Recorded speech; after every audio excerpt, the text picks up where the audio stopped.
સિતારે જમીન પર આવી ગઈ છે મોટા પડદા ઉપર વિલંબ પછી આમિર ખાનને 3 વર્ષ પછી એક સરસ મજાની ફિલ્મમાં જોવાનો મોકો મળ્યો છે આપણને સૌને। પણ આ ફિલ્મ કેવી છે? ડિરેક્ટર RS પ્રસન્નાની આ ફિલ્મ એક ફોરેન ફિલ્મ પરથી પ્રેરિત છે, એની ઓફિશિયલ રીમેક છે। ફિલ્મની કથા એવી છે કે દિલ્હીમાં રહેતો ગુલશન અરોરા બાસ્કેટબોલનો કોચ છે અને દારૂના નશામાં ધૂત થઈને કાર ચલાવતા એ ઝડપાઈ જાય છે અને એને 3 મહિના કમ્યુનિટી સર્વિસની સજા થાય છે। એ સજા અંતર્ગત એણે મેન્ટલી, ઇન્ટેલેક્ચ્યુઅલી, સ્પેશિયલી એબલ્ડ એવા લોકોની બાસ્કેટબોલની ટીમને 3 મહિના આપવાની છે ટ્રેનિંગ।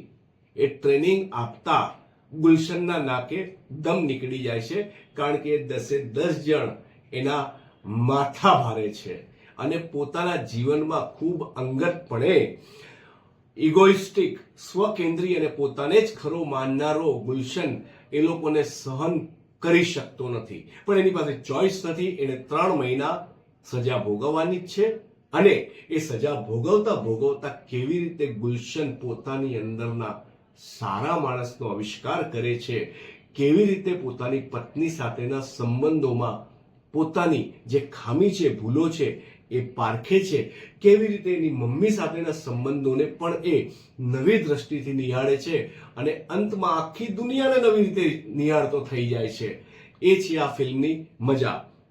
આમિર ઉપરાંત ફિલ્મમાં જેનેલિયા ડિસોઝા, બ્રિજેન્દ્ર કાલા, ડોલી અહલુવાલિયા અને બીજા અમુક કલાકારો છે, પણ આ ફિલ્મમાં 10 એવા સ્ટાર્સ છે જે વાસ્તવિક જીવનમાં પણ સ્પેશિયલી એબલ્ડ છે, પણ આ ફિલ્મમાં એમને અભિનય કરતા જોઈને તમે દંગ રહી જશો। તમને 1 સેકન્ડ પણ નહીં ખબર પડે, તમે આ ફિલ્મ જોઈને જ સમજી શકશો।